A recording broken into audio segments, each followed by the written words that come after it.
बातमीपत्राची सुरुवात आपण या घडीच्या सर्वात मोठ्या बातमीने करतोय। पुण्याच्या विकासाचा ठेका घेतलेल्या नगरसेवकांनी आता महानगरपालिकेत उघडेपणा दादागिरीचा पॅटर्न सुरू केलाय। हक्काच्या यादीतील कामांनंतर आता थेट प्रशासनाच्या कामांवरही या नगरसेवकांनी डल्ला मारायला सुरुवात केली आहे। 10 लाखांपर्यंतची कामं केवळ आपल्याच ठेकेदारांना मिळावीत यासाठी प्रशासनाची कोंडी करतात, तर दुसरीकडे स्पर्धेत असलेल्या इतर ठेकेदारांना निविदा मागे घेण्यासाठी थेट धमक्या देण्यापर्यंत या नगरसेवकांची मजलच पोहोचली आहे। पालिकेत नगरसेवकांनी सध्या निविदा प्रक्रियेचा अक्षरशः बाजार मांडलाय। प्रशासनाच्या निधीवर नगरसेवकांनी डोळा ठेवण्याचा प्रकार सुरू झाल्याची माहिती आता प्रशासकीय सूत्रांनी दिली आहे।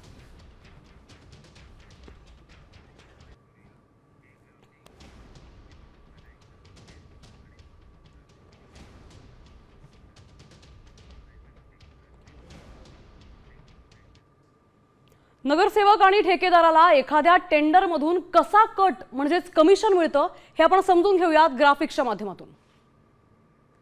ठेकेदाराला काम मिळवून देण्यासाठी नगरसेवकाचा कट 10 ते 15% असतो।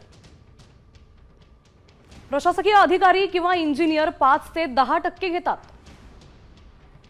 आणि पाकिट उघडणं, काम मंजूर करणं आणि बिल पास करण्यासाठी ठेकेदाराचं मार्जिन 15 ते 20% असतं। मग प्रत्यक्ष कामावरील खर्च 50 ते 60% असतो आणि 10 लाखांच्या निविदेसाठी नगरसेवकाची 1.5 ते 2 लाखांची कमाई होते।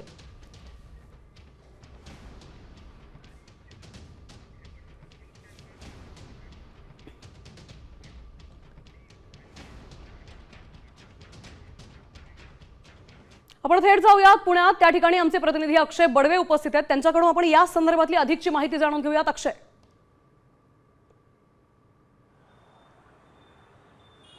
निश्चित आपण बघू शकतो की श्रीमंत महापालिका म्हणून ओळखले असणारी पुणे महापालिकेमध्ये आपण जर पाहिलं तर टेंडर प्रक्रियेचा अक्षरशः बाजार मांडला गेलाय। कारण आपण जर पाहिलं तर स यादीमध्ये जे काम करतात नगरसेवकांना तो अधिकार असतो त्यांच्या कामाचा तो पूर्ण करण्याचा, ज्याच्यामध्ये पाणी पुरवठा असेल किंवा गटार साफ करणं असेल, पथ असेल, गार्डन असेल, असे अनेक कामं नगरसेवक करू शकतात। मात्र प्रशासकीय कामांवर नगरसेवक आता डोळा ठेवू लागलेले आहेत, कारण प्रशासकीय कामांवर आपल्याच ठेकेदाराला हा सगळं काम मिळावं, आपलेच बगलबच्चे पोचले जावेत म्हणून नगरसेवकांचा हा प्रयत्न जो आहे तो आता महापालिकेत सुरू झाल्याचं आपल्याला पाहायला मिळतंय। कारण 10 लाखांपर्यंतची जी कामं असतात त्याच्यामध्ये प्रशासकीय अधिकारी जे आहेत ते कुठलाही हस्तक्षेप करत नाहीत। मात्र आता प्रशासकीय कामांमध्ये थेट नगरसेवकांनी डल्ला मारायचा प्रयत्न सुरू केला असल्याचा आरोप जो आहे तो आता विरोधकांकडून सुरू करण्यात आलाय। त्यामुळे अनेक कामांमध्ये आपली सगळी बगलबच्च त्यांनाच सगळे हे कामं मिळावीत असा हट्ट जो आहे तो नगरसेवकांचा आहे। त्यामुळे कुठेतरी या नगरसेवकांवर लगाम बसतोय का हे पाहणं महत्त्वाचं असेल, कारण यामधून सुद्धा जे ठेकेदार आहेत त्यांना, जे प्रामाणिक ठेकेदार आहेत त्यांना हे कामं मिळू नयेत म्हणून चक्क नगरसेवकांच्या कार्यालयांमधून या सगळ्या प्रामाणिक ठेकेदारांना फोन जात आहेत, धमक्यांचे हे फोन आहेत।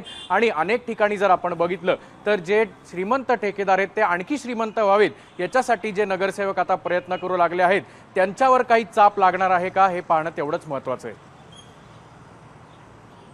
अक्षय, धन्यवाद आपण दिलेल्या या सविस्तर माहितीबद्दल। आपण पुढे जातोय, पाहतोय की पुणे महानगरपालिकेनं 2026-27चा अधिक वर्षासाठीचा 13,955 कोटींचा अर्थसंकल्प सादर केलाय आणि यात प्रत्येक विभागासाठी किती कोटींची तरतूद केली आहे ते एकदा पाहूयात।